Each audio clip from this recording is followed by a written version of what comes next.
नमस्कार दोस्तों, मैं अंकुर उपाध्याय स्वागत करता हूं आप सभी का आपके अपने YouTube channel share market analysis में।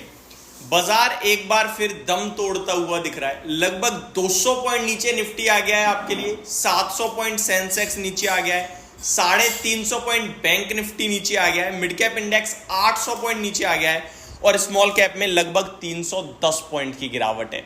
अब ये पॉइंट वाइज ना समझ में नहीं आई कि किसमें ज्यादा है किसमें कम है, तो परसेंटेज टर्म्स में सुन लीजिए, जो जितना छोटा है उतना ज्यादा गिर रहा है। अगर बात करूं स्मॉल कैप इंडेक्स की तो 2% साफ हो गया है, बात करूं मिड कैप की तो 1.5% टूट गया है। निफ्टी और सेंसेक्स 1% के करीब डाउन है और बैंक निफ्टी में 0.5% की गिरावट है।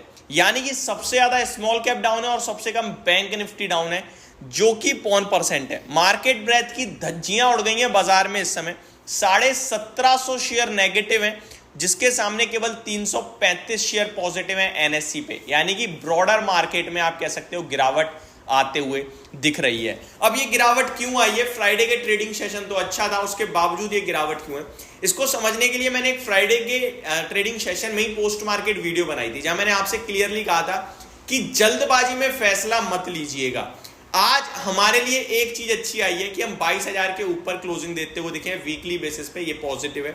एफआईआई फ्यूचर्स में बाइंग करके गए हैं, ये अच्छा है, लेकिन कैश मार्केट में अभी भी बाइंग नहीं करी है। और मेरे को 3 चीजें चाहिए थी एफआईआई की कैश मार्केट में, या तो सेलिंग खत्म हो जाए या बाइंग आ जाए, फ्यूचर्स में बाइंग आ जाए और बाजार 2 दिन डे हाई के पास बंद हो जाए, तब मैं फुल पॉजिटिव होऊंगा। या फिर आज हमने आपके साथ डिस्कस किया था कि 22,000 के नीचे हम लोग, कल जो लास्ट वीडियो बनाई थी लेट नाइट, उसमें निफ्टी को जब लेवल्स में डिस्कस करता हूं अगले दिन के लिए, वहां भी मैंने कहा था कि 22,000 के नीचे अगर निकलता है बाजार तो 20-25 पॉइंट तो आप छोड़ दीजिएगा, लेकिन उसके बाद वीकनेस बढ़ी तो 22,900, 850 और 800 तक के लेवल्स निकल सकते हैं। 22,860 पे निफ्टी खड़ा है। ऊपर में 22,200 और 225 ये इंपॉर्टेंट लेवल है। अगर इसके ऊपर निकलेंगे तो जो ये भी न्यूट्रल नेगेटिव स्टांस बना हुआ है मार्केट को लेकर, वो पॉजिटिव साइड पे पहुंच जाएगा और दोबारा लाइफ हाई लगाएगा बाजार, ऐसी उम्मीद कर सकते हैं। लेकिन बाजार निकल गया है नीचे।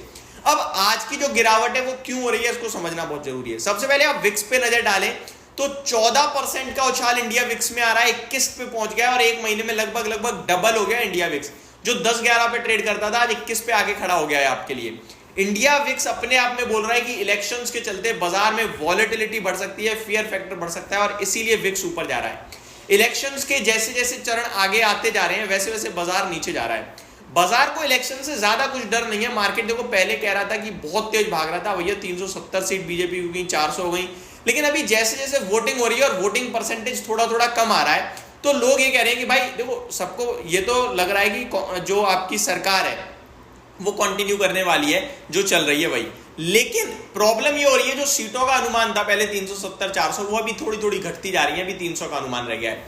अब जब असली आंकड़ा सामने आएगा तो बाजार उस पर और ज्यादा रिएक्ट करेगा। तो ये पूरा चुनावी माहौल होता हुआ दिख रहा है इस समय बाजार में। एफआईआई की सेलिंग का माहौल है, लेकिन अगर मैं नजर डालूं तो एफआईआई की सेलिंग तो है, but small cap mid cap में वो इतना होल्ड करते नहीं है जिस हिसाब से टूट रहा है बाजार।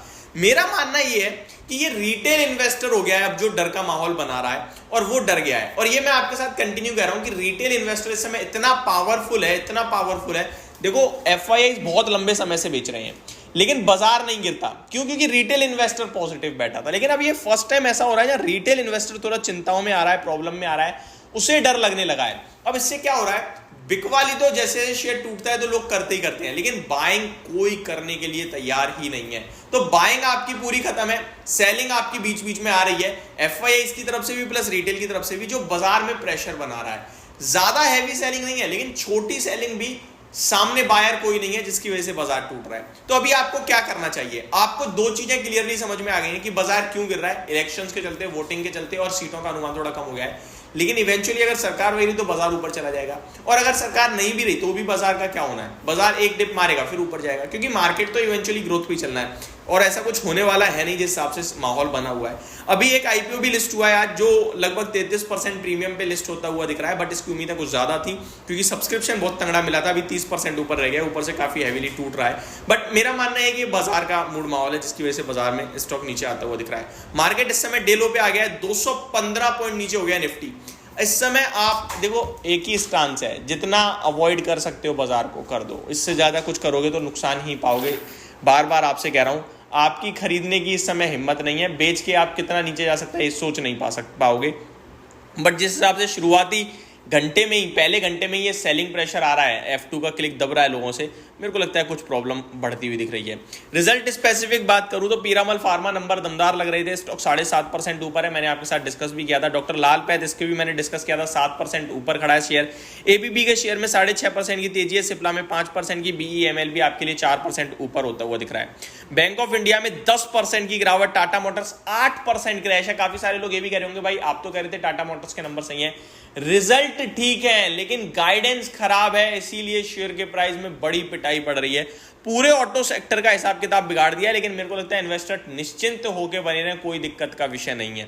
सायरामा एसजीएस टेक्नोलॉजी में भी 7% की गिरावट है और यूनियन बैंक के शेयर में भी 7% की गिरावट आते हुए दिख रही है।